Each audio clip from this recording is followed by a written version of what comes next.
We're jumping into some Godtear analysis here, looking at the different warbands, and in this vlog, we're going to focus on Rangosh, a Slayer, one of my favorite warbands.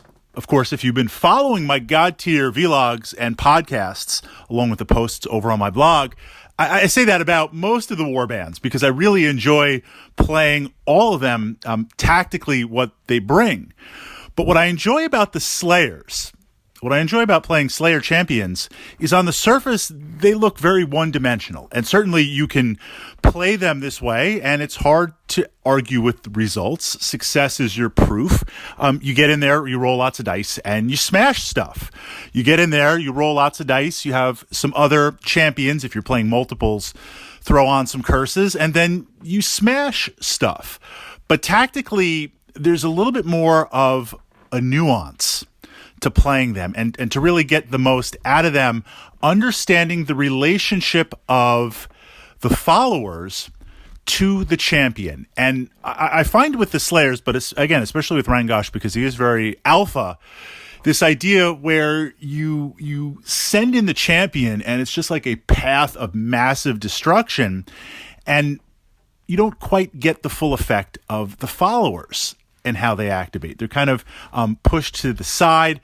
Tactically, you're maybe not using them the best way. And the challenge with this, of course, is, one, if you're not using them optimally, you're potentially giving up battle points to your opponent on the scale. Or second to that, you are potentially missing out and amplifying the chance for your Slayers to knock out other Slayers. So the focus of Rangosh is going to be, I'm going in, and on the way in, if there's any followers, I'll try and kill them just for the points, but I'm really trying to focus and take out other Slayer champions. I get the 4 points, I get the bonus point for being a Slayer, but that's the hard tactic aside. That's crunching the numbers. On the more etheric tactical side, when a champion goes down, this is one of the nice things about Godtear, they're never eliminated. I mean, they're infused literally with the salty tears of the gods. They will never be eliminated. They're kind of regenerating, regrouping up, and they can come back. You can pull them back into the game. But what this means is, tactically speaking, you have to expend an action. You have to expend a resource on your turn. Also, when you get to knock out a champion, you get to potentially push them to another part of the game. And then depending on the mission, so if I knock you out and I push you, and then I can block you with some minions or put you in the right spot, it opens up a lot. So what I find with Rangosh when I was playing him initially, he's moving forward. So there's this idea when you're working with your champion and your warbands, you want them to work together as a unit. I don't want to have one champion ahead and the followers really behind. And the greatest example of this in terms of synergy and use would be looking at Shale. The fact that Shale and Landslide work together, if one gets too far ahead than the other, literally you're not able to move and you're not able to get any synergy. Now, that's an extreme example. Rangosh doesn't need to be linked to the Red Bandits, but since the Red Bandits are ranged units, they are ranged units, and Rangosh wants to move forward as a Slayer, it's easy to get them separated. And at first glance, you say, well, they're really not that well matched. It's not like some of the other champions that are entirely ranged, the elf faction in the game that are range based. But looking at it tactically, taking it to that next level as the game continues, the fact that the Red Bandits are ranged, I find in a soft way magnifies Rangosh. So let's kind of look at the setup here. And again, this is ideal checklist. There's a lot of moving parts. There's a lot of factors. I'm going to do my best to pull this off. You're going to do your best to prevent me from pulling this off. I want to get to the cluster of tiers depending on the mission. And the cluster of tiers, a great example would be life. It's in the center. Death, as they kind of just deconstruct, you're going to have an idea. There's other missions where the tiers are spread out on the board. I can't control everything everywhere, so I'm going to focus on just the parts that I can potentially control, or I'm going to be heading to the parts that you control. Rangosh is essentially going to go in there and he's going to camp on those tiers. He's going to be planting the banner and he's going to be doing his best to kill anything.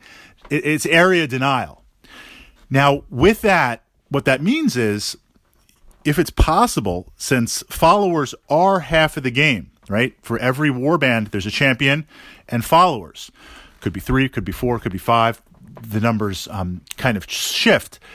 But the followers, with the exception, as of this vlog right now, the Froglotites that are able to cross over tiers, they can't. The godlike salty powers are just too much from the tiers. What this means is the red bandits can almost, based on being ranged, with life as an example, if you can build a chain of tiers and have those blocking and have those bandits in a little pocket, that becomes very, very interesting, because now you've got a little fire base, so to speak. They can shoot out with the range. They can snipe. And at least you are protected from other followers that are not range-based. How do we use them?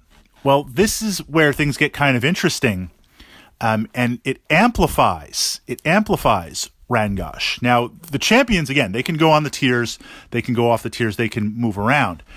What we ideally want to do is have our followers work in tandem with the champions. We want, if we're a Slayer, for the champion to deliver that killing blow, because that's the 4 points, and again, +1 for the Slayer bonus. We want to have the henchmen, the followers, the lackeys, we want them to attack first, them to cause a couple of wounds, right? Bring down the wounds. Now, obviously, if the champion's already wounded, then your champion will deliver the final killing blow.